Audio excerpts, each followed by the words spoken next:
ਮੈਨੂੰ ਇਹ ਲੱਗਿਆ ਕਿ ਆਜ਼ਾਦ ਤੌਰ ਤੇ ਚੋਣ ਲੜਨ ਦੀ ਸਾਡੀ ਸਮਰੱਥਾ ਨਹੀਂ ਹੈਗੀ, ਕਿਉਂਕਿ ਸਾਰੇ ਬੰਦੀ ਸਿੰਘਾਂ ਦੀ ਜਿਹੜੀ ਸਮੱਸਿਆ ਹੈਗੀ ਸਾਰਿਆਂ ਦੀ ਇੱਕੋ ਹੀ ਆ।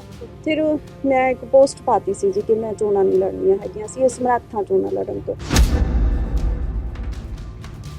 ਫਿਰ ਦੂਸਰੇ ਦਿਨ ਸਾਡੇ ਕੋਲ ਸ਼੍ਰੋਮਣੀ ਅਕਾਲੀ ਦਲ ਦੇ ਸਾਰੇ ਸੀਨੀਅਰ ਆਗੂ ਆਏ ਸੀਗੇ ਤੇ ਉਹ ਕਹਿੰਦੇ ਕਿ ਸ਼੍ਰੀ ਅਕਾਲ ਤਖਤ ਸਾਹਿਬ ਜੀ ਦਾ ਆਦੇਸ਼ ਆ, ਸਾਰੀਆਂ ਪੰਥਕ ਧਿਰਾਂ ਇਕੱਠੀਆਂ ਹੋਈਆਂ ਨੇ, ਸਾਡੀ ਬੇਨਤੀ ਪ੍ਰਵਾਨ ਕਰੋ। ਫਿਰ ਅਸੀਂ ਵੀਰ ਜੀ ਰਾਜੋਆਣਾ ਜੀ ਨਾਲ ਉਸੇ ਦਿਨ ਮੁਲਾਕਾਤ ਕੀਤੀ ਸੀਗੀ। ਫਿਰ ਵੀਰ ਜੀ ਰਾਜੋਆਣਾ ਜੀ ਕਹਿੰਦੇ ਜੇਕਰ ਸਾਰੀਆਂ ਪੰਥਕ ਧਿਰਾਂ ਇਕੱਠੀਆਂ ਨੇ, ਸੰਤ ਸਮਾਜ ਇਕੱਠਾ ਗਾ, ਨਿਹੰਗ ਜਥੇਬੰਦੀਆਂ ਸਾਰੇ, ਤਾਂ ਫਿਰ ਮਤਲਬ ਕਿ ਵੀ ਅਸੀਂ ਆਜ਼ਾਦ ਤਾਂ ਲੜ ਨਹੀਂ ਸਕਦੇ ਹੈਗੇ, ਸ਼੍ਰੋਮਣੀ ਅਕਾਲੀ ਦਲ ਤੋਂ ਸਾਨੂੰ ਟਿਕਟ ਦੇ ਕੇ ਮਤਲਬ ਇਹ ਲੜਾਈ ਲੜੀ ਜਾਵੇ। ਜਦ ਪੰਥਕ ਧਿਰਾਂ ਦੀ ਗੱਲ ਕਰਦੇ ਪਰਮਿੰਦਰ ਸਿੰਘ ਢੀਂਡਸਾ ਸਾਹਿਬ ਕਹਿੰਦੇ ਨੇ ਕਿ ਇਸ ਵੇਲੇ ਸੁਖਬੀਰ ਸਿੰਘ ਬਾਦਲ ਜਿਹਨੇ ਨਾਟਕ ਕਰ ਰਹੇ ਨੇ ਪੰਥਕ ਹੋਣ ਦਾ, ਇਹ ਨਾਟਕ ਜੇ ਅਸੀਂ ਵੋਟ ਬਟੋਰਨ ਦੇ ਲਈ।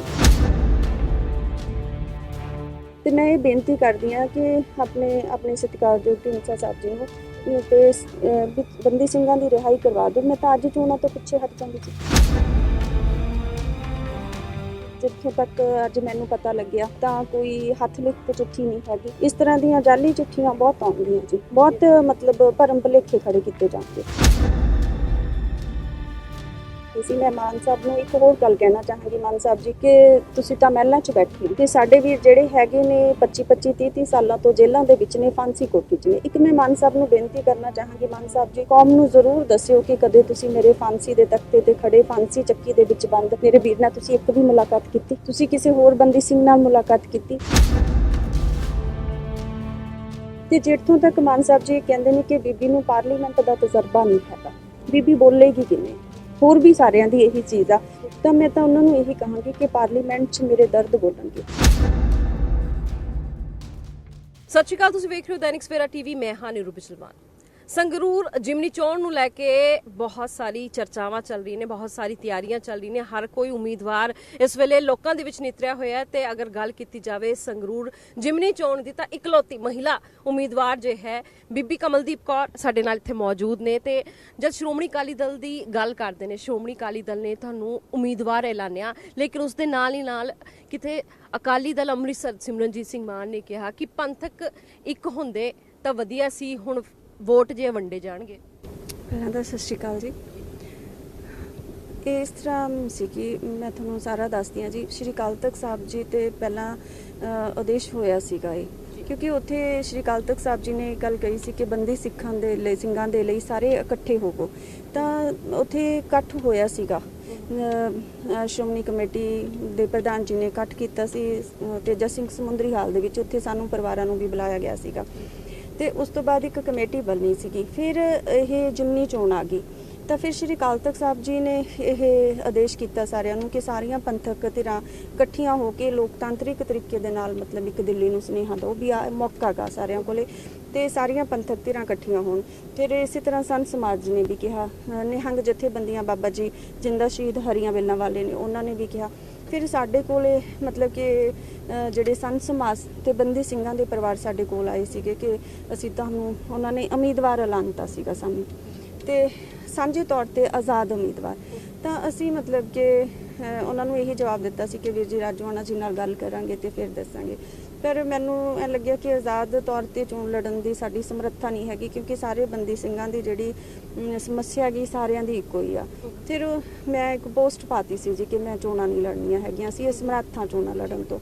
ਫਿਰ ਦੂਸਰੇ ਦਿਨ ਸਾਡੇ ਕੋਲ ਸ਼੍ਰੋਮਣੀ ਅਕਾਲੀ ਦਲ ਦੇ ਸਾਰੇ ਸੀਨੀਅਰ ਆਗੂ ਆਏ ਸੀਗੇ ਤੇ ਉਹ ਕਹਿੰਦੇ ਕਿ ਸ਼੍ਰੀ ਅਕਾਲ ਤਖਤ ਸਾਹਿਬ ਜੀ ਦਾ ਆਦੇਸ਼ ਆ, ਸਾਰੀਆਂ ਪੰਥਕ ਧਿਰਾਂ ਇਕੱਠੀਆਂ ਹੋਈਆਂ ਨੇ, ਸਾਡੀ ਬੇਨਤੀ ਪ੍ਰਵਾਨ ਕਰੋ। ਫਿਰ ਅਸੀਂ ਵੀਰ ਜੀ ਰਾਜੋਆਣਾ ਜੀ ਨਾਲ ਉਸੇ ਦਿਨ ਮੁਲਾਕਾਤ ਕੀਤੀ ਸੀਗੀ। ਫਿਰ ਵੀਰ ਜੀ ਰਾਜੋਆਣਾ ਜੀ ਕਹਿੰਦੇ ਜੇਕਰ ਸਾਰੀਆਂ ਪੰਥਕ ਧਿਰਾਂ ਇਕੱਠੀਆਂ ਨੇ, ਸੰਤ ਸਮਾਜ ਇਕੱਠਾ ਗਾ, ਨਿਹੰਗ ਜਥੇਬੰਦੀਆਂ ਸਾਰੇ, ਤਾਂ ਫਿਰ ਮਤਲਬ ਕਿ ਵੀ ਅਸੀਂ ਆਜ਼ਾਦ ਤਾਂ ਲੜ ਨਹੀਂ ਸਕਦੇ ਹੈਗੇ, ਸ਼੍ਰੋਮਣੀ ਅਕਾਲੀ ਦਲ ਤੋਂ ਸਾਨੂੰ ਟਿਕਟ ਦੇ ਕੇ ਮਤਲਬ ਇਹ ਲੜਾਈ ਲੜੀ ਜਾਵੇ। ਬਲਵੰਤ ਸਿੰਘ ਰਾਜੋਆਣਾ ਨੇ ਪਹਿਲੇ ਮਨਾ ਜੋ ਕੀਤਾ ਉਹ ਆਜ਼ਾਦ ਉਮੀਦਵਾਰ ਵਾਸਤੇ ਮਨਾ ਕੀਤਾ ਸੀ। ਹਾਂਜੀ, ਵੀ ਆਜ਼ਾਦ ਤੌਰ ਤੇ ਅਸੀਂ ਸਮਰੱਥ ਨਹੀਂ ਹੈਗੇ।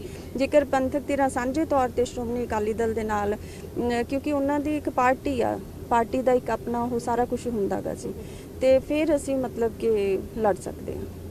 ਆਪਾਂ ਜਦ ਪੰਥਕ ਧਿਰਾਂ ਦੀ ਗੱਲ ਕਰਦੇ ਪਰਮਿੰਦਰ ਸਿੰਘ ਢੀਂਡਸਾ ਸਾਹਿਬ ਕਹਿੰਦੇ ਨੇ ਕਿ ਇਸ ਵੇਲੇ ਸੁਖਬੀਰ ਸਿੰਘ ਬਾਦਲ ਜਿਹਨੇ ਨਾਟਕ ਕਰ ਰਹੇ ਨੇ ਪੰਥਕ ਹੋਣ ਦਾ, ਇਹ ਨਾਟਕ ਜੇ ਅਸੀਂ ਵੋਟ ਬਟੋਰਨ ਦੇ ਲਈ ਹੈ।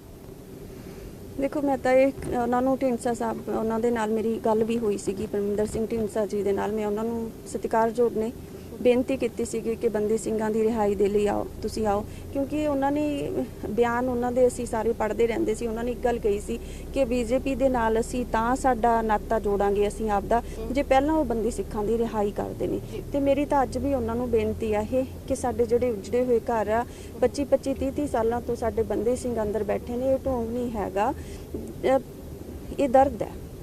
ਤੇ ਮੈਂ ਇਹ ਬੇਨਤੀ ਕਰਦੀ ਹਾਂ ਕਿ ਆਪਣੇ ਸਤਿਕਾਰਯੋਗ ਢੀਂਡਸਾ ਸਾਹਿਬ ਜੀ ਨੂੰ ਤੇ ਬੰਦੀ ਸਿੰਘਾਂ ਦੀ ਰਿਹਾਈ ਕਰਵਾ ਦਿਓ। ਮੈਂ ਤਾਂ ਅੱਜ ਚੋਣਾਂ ਤੋਂ ਪਿੱਛੇ ਹਟ ਜਾਂਗੀ ਜੀ। ਅੱਛਾ, ਇੱਕ ਜਗਤਾਰ ਸਿੰਘ ਤਾਰਾ ਦਾ ਪੱਤਰ ਸਾਹਮਣੇ ਆਇਆ ਜੇਲ੍ਹ ਵਿੱਚੋਂ, ਉਹਨਾਂ ਨੇ ਸਿਮਰਨਜੀਤ ਸਿੰਘ ਮਾਨ ਦੇ ਹੱਕ ਵਿੱਚ ਨਾਰਾ ਲਾਇਆ, ਇਸ ਨੂੰ ਕਿਵੇਂ ਵੇਖਦੇ ਹੋ? ਦੇਖੋ ਮੈਂ ਜਿੱਥੋਂ ਤੱਕ ਅੱਜ ਮੈਨੂੰ ਪਤਾ ਲੱਗਿਆ ਤਾਂ ਕੋਈ ਹੱਥ ਲਿਖਤ ਚਿੱਠੀ ਨਹੀਂ ਹੈਗੀ। ਇਸ ਤਰ੍ਹਾਂ ਦੀਆਂ ਜਾਲੀ ਚਿੱਠੀਆਂ ਬਹੁਤ ਆਉਣਗੀਆਂ ਜੀ, ਬਹੁਤ ਮਤਲਬ ਭਰਮ ਭੁਲੇਖੇ ਖੜੇ ਕੀਤੇ ਜਾਣਗੇ ਜੀ। ਆਪਾਂ ਜਾਣ ਸਕਦੇ ਨੇ ਕਿ ਸਿਮਰਨਜੀਤ ਸਿੰਘ ਮਾਨ ਬਾਦਲ ਦੇ ਨਾਲ ਪਰਿਵਾਰ ਦੇ ਨਾਲ ਮਿਲ ਕੇ ਇੱਕ ਪੰਥਕ ਉਮੀਦਵਾਰ ਦੀ ਗੱਲ ਕਰ ਰਹੇ ਸੀ, ਉਹ ਕਿਉਂ ਨਹੀਂ ਹੋ ਪਾਇਆ? ਕੀ ਲੱਗਦਾ ਤੁਹਾਨੂੰ ਕਿ ਸਿਮਰਨਜੀਤ ਸਿੰਘ ਮਾਨ ਕਹਿੰਦੇ ਸੁਖਬੀਰ ਬਾਦਲ ਜੇ ਨੇ ਆਪਣਾ ਉਹ ਦੇਖ ਰਹੇ ਨੇ, ਭਵਿੱਖ ਦੇਖ ਰਹੇ ਨੇ, ਸਾਡਾ ਭਵਿੱਖ ਨਹੀਂ ਦੇਖ ਰਹੇ, ਤੇ ਹੁਣ ਬੰਦੀ ਸਿੱਖਾਂ ਦੀ ਰਿਹਾਈ ਦਾ ਜੇ ਮੋਰਚਾ ਇਹ ਖੁੱਲਿਆ ਹੈ, ਇਹ ਇੱਦਾਂ ਹੀ ਰਹਿ ਜਾਣਾ ਹੈ, ਇਹ ਲੋਕ ਸਭਾ ਦੇ ਵਿਚਕਾਰ ਕੋਈ ਗੱਲਬਾਤ ਨਹੀਂ ਹੋਊਗੀ, ਬਸ ਚੋਣਾਂ ਜਿੱਤੀਆਂ ਤੇ ਸਾਈਡ ਹੋ ਗਿਆ। ਦੇਖੋ ਮੈਂ ਤੁਹਾਨੂੰ ਇੱਕ ਚੀਜ਼ ਦੱਸਦੀ ਹਾਂ ਕਿ ਮਾਨ ਸਾਹਿਬ ਸਾਡੇ ਸਤਿਕਾਰਯੋਗ ਨੇ, ਬਜ਼ੁਰਗ ਨੇ। ਜਦੋਂ ਮਾਨ ਸਾਹਿਬ ਜੀ 89 ਦੇ ਵਿੱਚ ਜੇਲ੍ਹ ਦੇ ਵਿੱਚ ਸੀਗੇ, ਉਦੋਂ ਪੂਰੀ ਕੌਮ ਨੇ ਉਹਨਾਂ ਨੂੰ ਜਿਤਾ ਕੇ ਬਾਹਰ ਲਿਆਂਦਾ ਸੀਗਾ। ਹੁਣ ਤੁਸੀਂ ਇਸ ਟਾਈਮ ਦੇਖ ਲਓ ਕਿ ਬੰਦੀ ਸਿੰਘਾਂ ਦੀ ਰਿਹਾਈ ਲਈ ਖਾਸ ਕਰਕੇ ਮੈਂ ਤੁਹਾਨੂੰ ਵੀਰ ਜੀ ਦੇ ਕੇਸ ਦੀ ਗੱਲ ਕਹੂੰਗੀ ਕਿ ਵੀਰ ਜੀ ਰਾਜੋਆਣਾ ਜੀ ਦਾ ਕੇਸ ਪੂਰੇ ਦੇਸ਼ 'ਚ ਸ਼ਾਇਦ ਪਹਿਲਾ ਕੇਸ ਹੋਣਾ ਜੀ ਇਹ, ਕਿ 28 ਸਾਲਾਂ ਬਾਅਦ ਵੀ ਫੈਸਲਾ ਨਹੀਂ ਹੋ ਰਿਹਾ। 28 ਸਾਲਾਂ ਬਾਅਦ ਵੀ 15 ਸਾਲ ਵੀਰ ਜੀ ਨੂੰ ਫਾਂਸੀ ਕੋਠੀ 'ਚ ਬੰਦ ਹੋ ਗਏ ਜੀ, ਫਾਂਸੀ ਚੱਕੀ 'ਚ ਅੱਜ ਵੀ ਵੀਰ ਜੀ ਆਪਣੇ ਫੈਸਲੇ ਦਾ ਇੰਤਜ਼ਾਰ ਕਰ ਰਹੇ ਆ। ਬੀਬੀ ਜੀ ਇੱਕ ਸਵਾਲ ਹੈ ਇੱਥੇ, ਕਿਉਂਕਿ ਕਾਫੀ ਚਿਰ ਤੋਂ ਬੰਦੀ ਸਿੰਘਾਂ ਦੀ ਰਿਹਾਈ ਦੀ ਗੱਲ ਹੋ ਰਹੀ ਹੈ, ਲੋਕ ਬਾਰ-ਬਾਰ ਇਹ ਕਹਿ ਰਹੇ ਨੇ ਕਿ ਬਾਦਲ ਪਰਿਵਾਰ ਤਾਂ ਪਹਿਲੇ ਹੀ ਅੱਗੇ ਸੀ, ਲੋਕ ਸਭਾ ਦੇ ਵਿੱਚ ਰਿਹਾ, ਸੰਸਦ ਦੇ ਵਿੱਚ ਰਿਹਾ, ਉਹਨੇ ਪਹਿਲੇ ਕਿਉਂ ਨਹੀਂ ਆਵਾਜ਼ ਚੱਕੀ, ਹੁਣ ਕਿਉਂ? ਦੇਖੋ ਇਹ ਮਾਨ ਸਾਹਿਬ ਜੀ ਨੇ ਵੀ ਗੱਲ ਕਹੀ ਸੀਗੀ, ਮਾਨ ਸਾਹਿਬ ਜੀ ਦੇ ਵੀ ਇਦਾਂ ਹੀ ਵਿਚਾਰ ਰੱਖੇ ਸੀ। ਮੈਂ ਮਾਨ ਸਾਹਿਬ ਨੂੰ ਇੱਕ ਹੋਰ ਗੱਲ ਕਹਿਣਾ ਚਾਹਾਂਗੀ, ਮਾਨ ਸਾਹਿਬ ਜੀ ਕਿ ਤੁਸੀਂ ਤਾਂ ਮਹਿਲਾਂ 'ਚ ਬੈਠੇ ਹੋ ਤੇ ਸਾਡੇ ਵੀਰ ਜਿਹੜੇ ਹੈਗੇ ਨੇ 25 30 ਸਾਲਾਂ ਤੋਂ ਜੇਲ੍ਹਾਂ ਦੇ ਵਿੱਚ ਨੇ, ਫਾਂਸੀ ਕੋਠੀ 'ਚ ਨੇ। ਇੱਕ ਮੈਂ ਮਾਨ ਸਾਹਿਬ ਨੂੰ ਬੇਨਤੀ ਕਰਨਾ ਚਾਹਾਂਗੀ, ਮਾਨ ਸਾਹਿਬ ਜੀ ਕੌਮ ਨੂੰ ਜ਼ਰੂਰ ਦੱਸਿਓ ਕਿ ਕਦੇ ਤੁਸੀਂ ਮੇਰੇ ਫਾਂਸੀ ਦੇ ਤਖਤੇ ਤੇ ਖੜੇ, ਫਾਂਸੀ ਚੱਕੀ ਦੇ ਵਿੱਚ ਬੰਦ ਮੇਰੇ ਵੀਰ ਨਾਲ ਤੁਸੀਂ ਇੱਕ ਵੀ ਮੁਲਾਕਾਤ ਕੀਤੀ? ਤੁਸੀਂ ਕਿਸੇ ਹੋਰ ਬੰਦੀ ਸਿੰਘ ਨਾਲ ਮੁਲਾਕਾਤ ਕੀਤੀ? ਤੇ ਜਿੱਥੋਂ ਤੱਕ ਮਾਨ ਸਾਹਿਬ ਜੀ ਕਹਿੰਦੇ ਨੇ ਕਿ ਬੀਬੀ ਨੂੰ ਪਾਰਲੀਮੈਂਟ ਦਾ ਤਜਰਬਾ ਨਹੀਂ ਹੈਗਾ, ਬੀਬੀ ਬੋਲੇਗੀ ਕਿਵੇਂ? ਹੋਰ ਵੀ ਸਾਰਿਆਂ ਦੀ ਇਹੀ ਚੀਜ਼ ਆ। ਤਾਂ ਮੈਂ ਤਾਂ ਉਹਨਾਂ ਨੂੰ ਇਹੀ ਕਹਾਂਗੀ ਕਿ ਪਾਰਲੀਮੈਂਟ 'ਚ ਮੇਰੇ ਦਰਦ ਬੋਲਣਗੇ, ਜਿਹੜੇ ਅਸੀਂ 28 ਸਾਲ ਆਪਣੇ ਵੀਰ ਜੀ ਦੇ ਲਈ ਸੰਘਰਸ਼ ਕੀਤਾ ਉਹ ਬੋਲੇਗਾ, ਜਿਹੜੇ ਸਾਡੇ ਉਜੜੇ ਹੋਏ ਘਰ ਨੇ ਉਹ ਬੋਲਣਗੇ, ਜਿਹੜੇ ਮੇਰੇ ਵੀਰ ਅਣਪਛਾਤੀ ਲਾਸ਼, ਮੇਰਾ ਵੀਰ 18 ਸਾਲਾਂ ਦਾ ਅਣਪਛਾਤੀ ਲਾਸ਼ ਕਰਾਰ ਦੇ ਕੇ ਸਾੜ ਦਿੱਤਾ ਗਿਆ, ਉਹਨਾਂ ਦਾ ਦਰਦ ਬੋਲੇਗਾ, ਮੇਰੇ ਭੈਣ ਜੀ ਜਿਹੜੇ ਸ਼ਹੀਦ ਕੀਤੇ ਉਹਨਾਂ ਦਾ ਦਰਦ ਬੋਲੇਗਾ, ਸਾਡੇ ਉਜੜੇ ਘਰਾਂ ਦਾ ਜਿਹੜਾ ਅਸੀਂ 28 ਸਾਲ ਮਤਲਬ ਦਰਦ ਹੰਡਾਇਆਗਾ, ਤੇ ਉਹ ਬੰਦੀ ਸਿੰਘ ਜਾਣਦੇ ਨੇ ਜਾਂ ਬੰਦੀ ਸਿੰਘਾਂ ਦੇ ਪਰਿਵਾਰ ਜਾਣਦੇ ਨੇ, ਉਹ ਸਾਰਾ ਦਰਦ ਬੋਲੇਗਾ ਜੀ। ਕਿਉਂਕਿ ਤੁਸੀਂ ਆਪਣੇ ਘਰ ਵੀ ਗਏ ਤਾਂ ਕਿਤੇ ਨਾ ਕਿਤੇ ਭਾਵੇਂ ਤੁਸੀਂ ਇੰਟਰਵਿਊ ਦੇ ਰਹੇ ਸੀ, ਕੁਝ ਵੀ ਦੇ ਰਹੇ ਸੀ, ਲੇਕਿਨ ਅੰਦਰ ਦੇ ਵਿੱਚ ਜਜ਼ਬਾਤ ਤਾਂ ਬੋਲੇ ਹੋਣਗੇ। ਉਸ ਘਰ ਦੇ ਵਿੱਚ ਦੇ ਕੋਨੇ-ਕੋਨੇ 'ਚ ਸਾਡੀਆਂ ਯਾਦਾਂ ਨੇ ਜੀ, ਕਿਉਂਕਿ ਸਾਡਾ ਇੱਕ ਹੱਸਦਾ ਵਸਦਾ ਪਰਿਵਾਰ ਸੀ। ਮੇਰੇ ਫਾਦਰ ਸਾਹਿਬ ਸਾਬਕਾ ਫੌਜੀ ਸੀਗੇ, ਦੇਸ਼ ਦੀਆਂ 3 ਜੰਗਾਂ ਉਹਨਾਂ ਨੇ ਲੜੀਆਂ ਨੇ, ਤੇ ਉਸ ਤੋਂ ਬਾਅਦ ਸਾਡੇ ਪਰਿਵਾਰ ਤੇ ਮਤਲਬ 84 ਤੋਂ ਬਾਅਦ ਇਹ ਜਿਹਾ ਸੰਤਾਪ ਸਾਰੇ ਪਰਿਵਾਰਾਂ ਨੇ ਹੰਡਾਇਆ, ਉਹਦੇ 'ਚ ਸਾਡਾ ਪਰਿਵਾਰ ਸੀਗਾ। ਤੇ ਮਤਲਬ ਸਾਡੇ ਪਰਿਵਾਰ ਦੀ ਤਾਂ ਬਹੁਤ ਜ਼ੁਲਮ ਤਸ਼ੱਦਦ ਸਾਡੇ ਪਰਿਵਾਰ ਤੇ ਹੋਇਆ ਜੀ, ਇੱਥੋਂ ਤੱਕ ਕਿ ਸਾਡੇ ਘਰ ਨੂੰ ਅੱਗ ਲਾਉਣ ਦੇ ਹੁਕਮ ਤੱਕ ਦਿੱਤੇ ਗਏ ਸੀਗੇ ਐਸਐਸਪੀ ਵੱਲੋਂ। ਇਸ ਵੇਲੇ ਪੰਜਾਬ ਦੇ ਮਾਹੌਲ ਨੂੰ ਲੈ ਕੇ, ਕਾਨੂੰਨ ਵਿਵਸਥਾ ਨੂੰ ਲੈ ਕੇ, ਭਾਵੇਂ ਭਾਜਪਾ ਹੋਵੇ, ਕਾਂਗਰਸ ਹੋਵੇ, ਸਾਰੇ ਸਵਾਲ ਚੱਕਦੇ ਆ, ਅਕਾਲੀ ਦਲ ਵੀ ਚੱਕਦਾ ਹੈ, ਕਿਤੇ ਨਾ ਕਿਤੇ ਅਰਥ ਵਿਵਸਥਾ ਤੇ ਜੇ ਹੈ ਪੰਜਾਬ ਦੀ ਅਰਥ ਵਿਵਸਥਾ ਤੇ ਸੱਟ ਪੈ ਸਕਦੀ ਹੈ, ਤੁਸੀਂ ਇਸ ਨੂੰ ਕਿਵੇਂ ਦੇਖਦੇ ਹੋ? ਦੇਖੋ ਮੈਨੂੰ ਜਿਹੜੇ ਕਿ ਪੰਜਾਬ ਸਰਕਾਰ ਤੋਂ ਜਿਹੜੇ ਭਗਵੰਤ ਮਾਨ ਜੀ ਮੁੱਖ ਮੰਤਰੀ ਨੇ, ਮਾਨ ਸਾਹਿਬ ਜੀ ਤੋਂ ਮੈਨੂੰ ਇੱਕੋ ਹੀ ਮਤਲਬ ਮੇਰੇ ਮਨ ਦੇ ਵਿੱਚ ਸਭ ਤੋਂ ਵੱਡੀ ਜਿਹੜੀ ਦੁੱਖ ਦੀ ਗੱਲ ਆ ਉਹ ਇਹ ਆ ਕਿ ਮੈਂ ਮਾਨ ਸਾਹਿਬ ਦੀਆਂ ਪਹਿਲਾਂ ਸਟੇਟਮੈਂਟਸ ਹੁੰਦੀ ਸੀ ਮੁੱਖ ਮੰਤਰੀ ਸਾਹਿਬ ਜੀ ਦੀਆਂ ਕਿ ਬੰਦੀ ਸਿੰਘਾਂ ਦੀ ਰਿਹਾਈ ਕਰੋ, ਬੰਦੀ ਸਿੰਘਾਂ ਦੀ ਰਿਹਾਈ ਹੋਣੀ ਚਾਹੀਦੀ ਆ। ਜਦ ਅੱਜ ਉਹਨਾਂ ਦੇ ਕੋਲੇ ਮੌਕਾ, 8 ਮਹੀਨੇ ਹੋ ਗਏ ਦਵਿੰਦਰਪਾਲ ਸਿੰਘ ਭੁੱਲਰ ਜਿਹੜੇ ਵੀਰ ਜੀ ਨੇ 27-28 ਸਾਲਾਂ ਤੋਂ ਜੇਲ੍ਹ ਦੇ ਵਿੱਚ ਨੇ, ਤੇ ਉਹਨਾਂ ਦੀ ਜਿਹੜੀ ਫਾਈਲ ਆ ਉਹ ਕੇਜਰੀਵਾਲ ਦੇ ਟੇਬਲ ਤੇ ਆ। ਤੇ ਮੈਂ ਤਾਂ ਕਹਿੰਦੀ ਆ ਕਿ ਮੁੱਖ ਮੰਤਰੀ ਸਾਹਿਬ ਜੀ ਨੂੰ ਆਪ ਜਾਣਾ ਚਾਹੀਦਾ ਤੇ 1 ਮਿੰਟ ਤੋਂ ਪਹਿਲਾਂ ਸਾਈਨ ਕਰਵਾਉਣੇ ਚਾਹੀਦੇ ਆ ਤਾਂ ਕਿ ਉਹ ਜਿਹੜੇ ਹੋਏ ਘਰਾਂ ਦੇ ਵਿੱਚ ਵਾਪਸ ਆ ਸਕਣ। ਸਭ ਤੋਂ ਵੱਡੀ ਚੀਜ਼ ਆ ਕਿ ਦੇਖੋ ਕੇਂਦਰ ਸਰਕਾਰ ਨੇ ਉਹਨਾਂ ਦੀ ਰਿਹਾਈ ਕੀਤੀ, ਸੁਪਰੀਮ ਕੋਰਟ ਨੇ ਆਰਡਰ ਕਿਹਾ ਕਿ ਇਹਨਾਂ ਨੂੰ ਰਿਹਾ ਕਰ ਦਿੱਤਾ ਜਾਵੇ, ਤਾਂ ਫਿਰ ਸਾਡੀ ਮਤਲਬ ਸਰਕਾਰ ਮਤਲਬ ਕਿਉਂ ਨਹੀਂ ਉਹਨਾਂ ਦੀ ਰਿਹਾਈ ਕਰਵਾਉਂਦੀ। ਤੁਸੀਂ ਕਿਹਾ ਮੈਂ ਭਗਵੰਤ ਮਾਨ ਦੇ ਬਿਆਨ ਸੁਣਦੀ ਸੀਗੀ, ਸੀਐਮ ਬਣਨ ਤੋਂ ਪਹਿਲੇ ਤੁਸੀਂ ਫੋਲੋ ਵੀ ਕਰਦੇ ਸੀ? ਨਹੀਂ, ਮੈਂ ਫੋਲੋ ਨਹੀਂ ਸੀ ਕਰਦੀ, ਪਰ ਬੰਦੀ ਸਿੰਘਾਂ ਦੀ ਰਿਹਾਈ ਨੂੰ ਲੈ ਕੇ ਬੰਦੀ ਸਿੰਘਾਂ ਤੇ ਕੋਈ ਵੀ ਬਿਆਨ ਆਉਂਦਾ, ਚਾਹੇ ਉਹ ਢੀਂਡਸਾ ਸਾਹਿਬ ਜੀ ਦਿੰਦੇ ਸੀਗੇ, ਚਾਹੇ ਕੋਈ ਹੋਰ ਪੰਥਕ ਜਥੇਬੰਦੀ ਦਿੰਦੀ ਸੀ, ਤਾਂ ਕਿ ਸਾਡੇ ਪਰਿਵਾਰ ਇਹ ਹੁੰਦਾ ਕਿ ਅਸੀਂ ਤਾਂ ਹਰ ਕਿਸੇ ਵੱਲ ਆਸ ਨਾਲ ਦੇਖਦੇ ਹਾਂ ਕਿ ਸ਼ਾਇਦ ਕੋਈ ਬੰਦੀ ਸਿੰਘਾਂ ਲਈ ਸੰਘਰਸ਼ ਕਰੇ।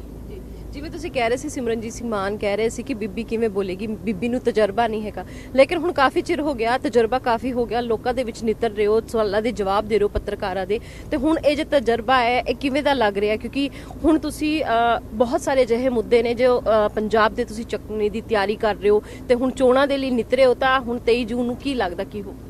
ਦੇਖੋ, ਮੈਂ ਤਾਂ ਇਹ ਚੀਜ਼ ਕਹਿੰਦੀ ਹਾਂ ਕਿ ਅਸੀਂ ਲੋਕਾਂ ਦੇ ਵਿੱਚ ਇੱਕ ਬੰਦੀ ਸਿੰਘਾਂ ਦੀ ਰਿਹਾਈ ਦਾ ਜਿਹੜਾ ਕਿ ਸਾਡੇ ਨਾਲ ਬਹੁਤ ਵੱਡੀ ਬੇਇਨਸਾਫੀ ਆ ਇਸ ਟਾਈਮ, ਇਹ ਮੁੱਦਾ ਸਭ ਤੋਂ ਵੱਡਾ ਗਾ, ਕਿਉਂਕਿ ਇਸ ਦੇਸ਼ ਦੇ ਵਿੱਚ ਜੇਕਰ ਇੱਕ ਕਾਨੂੰਨ ਆ ਤਾਂ ਉਹ ਜਿਹੜਾ ਕਾਨੂੰਨ ਆ ਸਾਡੇ ਸਿੱਖਾਂ ਦੇ ਕਾਤਲਾਂ ਤੇ ਲਾਗੂ ਕਿਉਂ ਨਹੀਂ ਹੁੰਦਾ?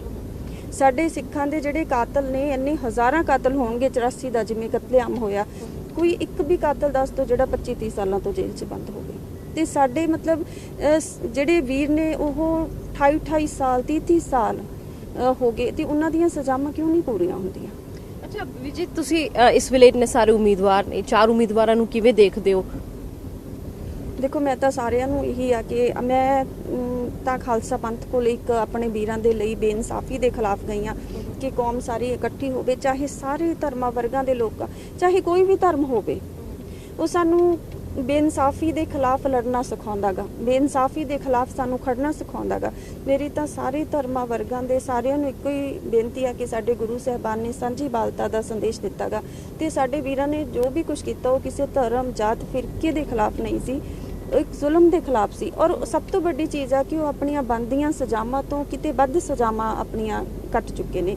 ਤੇ ਮੇਰੀ ਤਾਂ ਸਾਰਿਆਂ ਨੂੰ ਇਹੀ ਬੇਨਤੀ ਆ ਕਿ ਦਿੱਲੀ ਨੂੰ ਆਪਾਂ ਇੱਕ ਸੁਨੇਹਾ ਦਈਏ ਕਿ ਸਾਰੇ ਧਰਮਾਂ ਵਰਗਾਂ ਦੇ ਲੋਕ, ਸਾਰਾ ਖਾਲਸਾ ਪੰਥ ਬੰਦੀ ਸਿੰਘਾਂ ਦੀ ਰਿਹਾਈ ਦੀ ਮੰਗ ਕਰ ਰਿਹਾ ਹੈ। ਬੀਬੀ ਜੀ, ਇੱਕ ਲਾਸਟ ਸਵਾਲ ਹੈਗਾ, ਕਿਉਂਕਿ ਇਹ ਬਿਆਨ ਵੀ ਸਾਹਮਣੇ ਆ ਰਿਹਾ ਕਿ ਸਿਰਫ ਬੰਦੀ ਸਿੱਖ ਕਿਉਂ, ਜਿਨ੍ਹਾਂ ਦੀ ਸਜ਼ਾਵਾਂ ਪੂਰੀ ਹੋ ਚੁੱਕੀ ਉਹ ਸਾਰੇ ਹੀ ਆ ਜਾਣ ਬਾਹਰ। ਦੇਖੋ, ਸਿੱਖ ਕੌਮ, ਮੈਂ ਇਹ ਕਹਾਂਗੀ ਕਿ ਬਾਕੀ ਜਿਹੜੇ ਹੈਗੇ ਨੇ, ਬਾਕੀ ਕਿਸੇ ਨੂੰ ਵੀ ਇੰਨੀ ਸਜ਼ਾ ਨਹੀਂ ਹੁੰਦੀ। ਆਮ ਜਿਹੜਾ ਕੈਦੀ ਹੁੰਦੇ ਨੇ, ਚਾਹੇ ਉਹ ਕਤਲ 'ਚ ਹੋਣ, ਚਾਹੇ ਕਿਸੇ ਵੀ, ਉਹਨਾਂ ਦੀ ਸਜ਼ਾ 12-13 ਸਾਲ 'ਚ ਖਤਮ ਹੋ ਜਾਂਦੀ ਹੈ ਜੀ। ਆਪਣੇ ਪੰਜਾਬ ਦੇ ਵਿੱਚ 14 ਸਾਲ ਤਾਂ ਉਮਰ ਕੈਦ ਪੂਰੀ ਹੋ ਜਾਂਦੀ ਹੈ ਜੀ। ਤੇ ਇਸ ਹਿਸਾਬ ਨਾਲ ਜਿਹੜੇ ਸਾਡੇ ਬੰਦੀ ਸਿੰਘ ਆ, ਉਹ ਤਾਂ ਦੂਰੀਆਂ ਤੀਰੀਆਂ ਸਜ਼ਾਵਾਂ ਕੱਟ ਚੁੱਕੇ ਨੇ। ਇਸ ਲਈ ਅਸੀਂ ਉਹਨਾਂ ਦੀ ਰਿਹਾਈ ਇਸ ਲਈ ਪਹਿਲਾਂ ਤਾਂ ਕਰਕੇ ਮੰਗਦੇ ਹਾਂ ਕਿਉਂਕਿ ਉਹਨਾਂ ਨੂੰ 28-30 ਸਾਲ 32 ਸਾਲ ਵੀ ਹੋ ਚੁੱਕੇ ਨੇ। ਜਿਵੇਂ ਗੁਰਦੀਪ ਸਿੰਘ ਖਹਿੜਾ ਜੀ ਆ, ਕੇਂਦਰ ਸਰਕਾਰ ਉਹਨਾਂ ਦੀ ਰਿਹਾਈ ਦਾ ਨੋਟੀਫਿਕੇਸ਼ਨ ਜਾਰੀ ਕੀਤਾ ਸੀਗਾ 2019 ਦੇ ਵਿੱਚ, ਗੁਰੂ ਨਾਨਕ ਪਾਤਸ਼ਾਹ ਜੀ ਦੇ 550 ਸਾਲਾ ਪ੍ਰਕਾਸ਼ ਪੁਰਬ ਤੇ। ਵੀਰ ਜੀ ਦੀ ਵੀ ਫਾਂਸੀ ਨੂੰ ਉਦੋਂ ਹੀ ਕਿਹਾ ਸੀ ਕਿ ਜੀ ਅਸੀਂ ਕਨਵਰਟ ਕਰਤਾ, ਪਰ 2.5 ਸਾਲ ਬੀਤ ਗਏ, ਉਸ ਨੋਟੀਫਿਕੇਸ਼ਨ ਨੂੰ ਲਾਗੂ ਨਹੀਂ ਕੀਤਾ। ਉਸੇ ਤਰ੍ਹਾਂ ਗੁਰਦੀਪ ਸਿੰਘ ਖਹਿੜਾ ਜੀ ਦੀ ਵੀ ਰਿਹਾਈ ਨਹੀਂ ਹੋਈ ਜੀ। ਤੇ ਸੁਪਰੀਮ ਕੋਰਟ ਨੇ 6 ਵਾਰ ਆਦੇਸ਼ ਕਰਤੇ ਕੇਂਦਰ ਸਰਕਾਰ ਨੂੰ ਕਿ ਵੀਰ ਜੀ ਦੇ ਕੇਸ ਦਾ ਫੈਸਲਾ ਕਰੋ, ਇਹਦੇ ਬਾਅਦ ਵੀ ਫੈਸਲਾ ਨਹੀਂ ਹੋਇਆ। ਤਾਂ ਹੁਣ ਅਸੀਂ ਇੱਕ ਮਤਲਬ ਲੋਕਤੰਤਰਿਕ ਤਰੀਕੇ ਦੇ ਨਾਲ, ਜਿਵੇਂ ਆਪਣੇ ਜਥੇਦਾਰ ਸਾਹਿਬਾਨ ਜੀ ਨੇ ਇਹੀ ਕਿਹਾ ਸੀ, ਸ਼੍ਰੀ ਅਕਾਲ ਤਖਤ ਸਾਹਿਬ ਜੀ ਦੇ, ਸਾਡੇ ਕੋਲੇ ਹੁਣ ਮੌਕਾ ਹੈਗਾ ਕਿ ਲੋਕਤੰਤਰਿਕ ਤਰੀਕੇ ਦੇ ਨਾਲ ਅਸੀਂ ਇੱਕ ਸੁਨੇਹਾ ਮਤਲਬ ਕੇਂਦਰ ਦੀ ਸਰਕਾਰ ਨੂੰ ਦਈਏ। ਇਹ ਤਾਂ ਇੱਕ ਹੋ ਗਿਆ ਮੁੱਦਾ, ਇਸ ਤੋਂ ਇਲਾਵਾ ਕਿਹੜੇ ਮੁੱਦੇ ਨੇ ਕਮਲਜੀਤ ਜੀ ਤੁਸੀਂ ਕੰਮ ਕਰ? ਦੇਖੋ, ਅਸੀਂ ਤਾਂ ਇਹ ਕਹਿੰਦੇ ਆ ਕਿ ਮਤਲਬ ਆਮ ਪਰਿਵਾਰ ਚੋਂ ਜਿੰਨਾ ਪਰਿਵਾਰ ਸਾਡੇ ਪਰਿਵਾਰ ਨੇ ਦਰਦ ਹੰਢਾਇਆਗਾ, ਤੇ ਅਸੀਂ ਤਾਂ ਮੈਂ ਇੱਕ ਚੀਜ਼ ਕਹਾਂ ਕਿ ਮੈਂ ਕੋਈ ਰਾਜਨੀਤਿਕ ਨਹੀਂ ਹੈਗੀ, ਨਾ ਹੀ ਮੈਂ ਰਾਜਨੀਤਿਕ ਕਰਨੀ ਆ, ਪਰ ਇੰਨਾ ਕੁ ਕਿ ਜਿੰਨਾ ਕੁ ਅਸੀਂ ਦਰਦ ਹੰਢਾਇਆਗਾ, ਲੋਕਾਂ ਦੇ ਦਰਦ ਦੀ ਸਾਨੂੰ ਉਨੀ ਸਾਂਝ ਆ ਸਾਡੀ। ਤੇ ਅਸੀਂ ਤਾਂ ਇਹ ਕਹਿੰਦੇ ਆ ਕਿ ਵੈਸੇ ਵੀ 1.5 ਸਾਲ ਦੇ ਲਈ ਇਹ ਚੋਣ ਆ, ਜਿਮਨੀ ਚੋਣ ਹੈ, ਤੇ ਲੋਕਾਂ ਦੇ ਜਿਹੜੇ ਦਰਦ ਮੁੱਦੇ ਹੋਣਗੇ ਉਹਨਾਂ ਨੂੰ ਵੀ ਅਸੀਂ ਜ਼ਰੂਰ ਰੱਖਾਂਗੇ ਪਾਰਲੀਮੈਂਟ ਦੇ ਵਿੱਚ, ਉਹਨਾਂ ਦੇ ਲਈ ਵੀ ਫਰਜ਼ ਨਿਭਾਵਾਂਗੇ ਜਿੱਥੇ ਆਪ ਬੰਦੀ ਸਿੰਘਾਂ ਦੇ ਲਈ ਫਰਜ਼ ਨਿਭਾਵਾਂਗੇ ਜੀ। ਮੈਂ ਮਾਨ ਸਾਹਿਬ ਜੀ ਨੂੰ ਇਹ ਜ਼ਰੂਰ ਪੁੱਛਣਾ ਚਾਹੁੰਦੀ ਹਾਂ, ਮਾਨ ਸਾਹਿਬ ਜੀ ਇੱਕ ਵਾਰੀ ਸਿੱਖ ਕੌਮ ਨੂੰ ਇਹਨਾਂ ਜ਼ਰੂਰ ਦੱਸਿਓ ਕਿ ਕਦੇ ਤੁਸੀਂ ਫਾਂਸੀ ਕੋਠੀ ਵਿੱਚ ਬੈਠੇ ਵੀਰ ਜੀ ਨਾਲ ਜੋ 28 ਸਾਲਾਂ ਤੋਂ ਜੇਲ੍ਹ ਦੇ ਵਿੱਚ ਨੇ, ਤੁਸੀਂ ਕਦੇ ਪਟਿਆਲੇ ਇੱਕ ਵੀ ਮੁਲਾਕਾਤ ਕੀਤੀ, ਬੜੇਲ ਜੇਲ੍ਹ ਦੇ ਵਿੱਚ ਤੁਸੀਂ ਕੋਈ ਮੁਲਾਕਾਤ ਕੀਤੀ? ਮੈਂ ਇਹਨਾਂ ਸਿੱਖ ਕੌਮ ਨੂੰ ਜ਼ਰੂਰ ਦੱਸ ਦਿਓ ਮਾਨ ਸਾਹਿਬ ਜੀ ਕਿ ਮੇਰੇ ਵੀਰ ਜੀ ਜੋ ਨੇ ਤੁਸੀਂ ਕੋਈ ਮੁਲਾਕਾਤ ਕੀਤੀ ਹੋਵੇ। ਤੁਹਾਨੂੰ ਦੱਸਦੀ ਇਹ ਸੀ ਸਾਡੇ ਨਾਲ ਬੀਬੀ ਕਮਲਦੀਪ ਕੌਰ, ਜੋ ਦੱਸ ਰਹੇ ਸੀ ਕਿ ਮੁੱਖ ਮੁੱਦਾ ਬੰਦੀ ਸਿੰਘਾਂ ਦੀ ਰਿਹਾਈ ਹੈ, ਇਸ ਦੇ ਨਾਲ ਹੀ ਪੱਕਦੇ ਮੁੱਦੇ ਜੇ ਨੇ ਇਹ ਜ਼ਰੂਰ ਲੋਕ ਸਭਾ ਦੇ ਵਿੱਚ ਚੁੱਕਣਗੇ। ਕੈਮਰਾਮੈਨ ਰੋਹਿਤ ਦੇ ਨਾਲ ਨੀਰੂ ਬਿਜਲਵਾਨ, ਦੈਨਿਕ ਸਵੇਰਾ ਟੀਵੀ। ਬਾਬਾ ਯਾਮੀਨ ਬੰਗਾਲੀ 골ਡ ਮੈਡਲਿਸਟ ਤੁਹਾਡੇ ਸ਼ਹਿਰ 'ਚ ਪਹਿਲੀ ਵਾਰ ਅਦਭੁਤ ਸ਼ਕਤੀ ਚਮਤਕਾਰ ਵੇਖੋ। ਦੇਸ਼ ਵਿਦੇਸ਼ 'ਚ ਬੈਠੇ ਸਾਨੂੰ WhatsApp ਤੇ ਵੀ ਕਾਲ ਕਰ ਸਕਦੇ ਨੇ। ਘਰ ਬੈਠੇ 11 ਮਿੰਟਾਂ 'ਚ 101% ਦੀ ਗਾਰੰਟੀ ਨਾਲ ਸਮਾਧਾਨ। ਵਸ਼ੀਕਰਨ ਅਤੇ ਮੁਠਕਰਨੀ ਦੇ ਮਾਹਿਰ ਸਭ ਤੋਂ ਪਹਿਲਾਂ ਕੰਮ ਕਰਨ ਦਾ ਵਾਅਦਾ। ਨੌਕਰੀ, ਪ੍ਰਮੋਸ਼ਨ, ਕਾਰੋਬਾਰ 'ਚ ਪਰੇਸ਼ਾਨੀ, ਘਰ 'ਚ ਝਗੜਾ, ਬਰਕਤ, ਔਲਾਦ ਕਹਿਣੇ ਤੋਂ ਬਾਹਰ ਹੋਣਾ, ਕੋਰਟ ਕੇਸ, ਤਲਾਕ, ਪ੍ਰਾਪਰਟੀ ਡਿਸਪਿਊਟ, ਗੁਪਤ ਰੋਗ, ਪੁਰਾਣਾ ਦਰਦ, ਪਤੀ ਪਤਨੀ ਚੰਬਨ, ਜਾਦੂ ਟੋਣਾ, ਮਨਮੋੜੀ ਵਸ਼ੀਕਰਨ ਕਰਵਾਉਣਾ ਜਾਂ ਤੁੜਵਾਉਣਾ, ਸੌਤਨ ਦੁਸ਼ਮਣ ਤੋਂ ਛੁਟਕਾਰਾ, ਸਦਾ ਲਈ ਰੁੱਸੇ ਨੂੰ ਮਨਾਉਣਾ, ਪਿਆਰ ਮੁਹੱਬਤ। ਬਾਬਾ ਯਾਮੀਨ ਬੰਗਾਲੀ 96 435 032 21।